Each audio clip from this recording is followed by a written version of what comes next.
राष्ट्रवादी काँग्रेस पार्टीचे प्रदेशाध्यक्ष शशिकांत शिंदे आज आपल्यासोबत आहे. सर, काय सांगणार?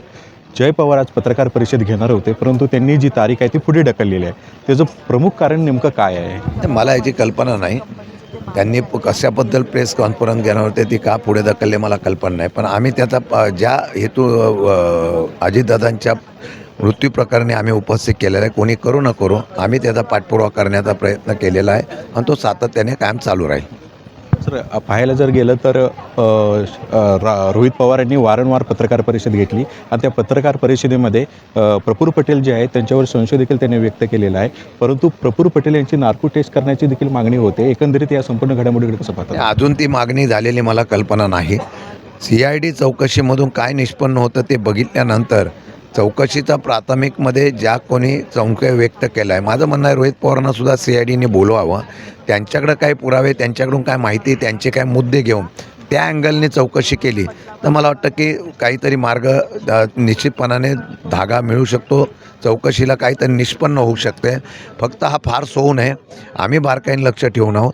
ज्या पद्धतीने काही संशय व्यक्त केला गेला, VSR कंपनीच्या मालकाने सुद्धा सांगितलं असेल असं मला कळलेलं आहे की वैमानिकाचा जो रोहित शर्मा म्हणून होता त्याचीच दोष दाखवलेला आहे. मला वाटतं की तसं जर त्यांनी सांगितलं असेल तर हा गंभीर बाब आहे. याचा अर्थ असा आहे की संशयाला कुठेतरी पुष्टी मिळते.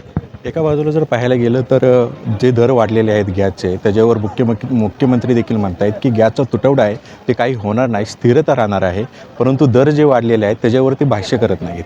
हे आता आहे देशाच्या केंद्रीय मंत्र्यांनी, राज्याच्या मुख्यमंत्र्यांनी या सगळ्या ज्या युद्धाच्या परिस्थितीवर जे काही परिणाम होतात त्याच्यावर जे वक्तृत्व केलेलं आहे, मला वाटतं हे वक्तव्य खरं म्हटलं तर समाधान करण्यासाठी, दिलासा देण्यासाठी ठीक आहे. परंतु एका राष्ट्राची ज्यावेळेला युद्ध होतात त्याचे परिणाम आर्थिक व्यवस्थेवर होतो, व्यावसायिक व्यवस्था आणि व्यापार याच्यावर होतो. याचा आपल्याला अनेक वर्षातून पाहायला मिळालं आहे.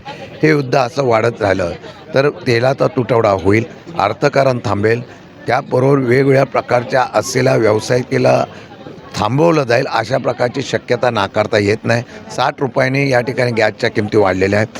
व्यावसायिक गॅस बंद करण्याचे नोंदणी बंद करायला सांगितलेले आहे.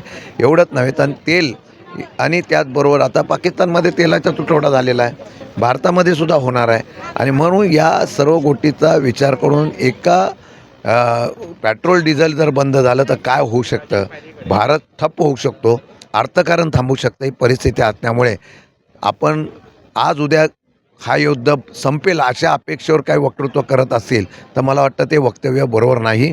त्यांनी भविष्यकाळामध्ये महिनाभर युद्ध चालेल अशा प्रकारचा अंदाज घेऊन त्याचं नियोजन करून स्पष्टीकरण करावं अशी आमची मागणी आहे. राज्यसभेवरती पाहायला गेलं तर दोन्ही राष्ट्रवादीकडून शरद पवार यांना पाठिंबा होता. आता विलिनीकरणाच्या संदर्भामध्ये दोन्ही राष्ट्रवादी एक होऊ शकते का, एकत्रित येऊ शकते का? या विषया संदर्भामध्ये आता विलिनीकरणाच्या बाबतीमधला विषय कोण काढतो मला कळत नाही. आता त्या दिवशी जयंत पाटलांनी पण सांगितलेलं, आम्ही सांगितलेलं आहे, अजितदादा होते तेव्हा चर्चा झाली का? हो, झाली होती.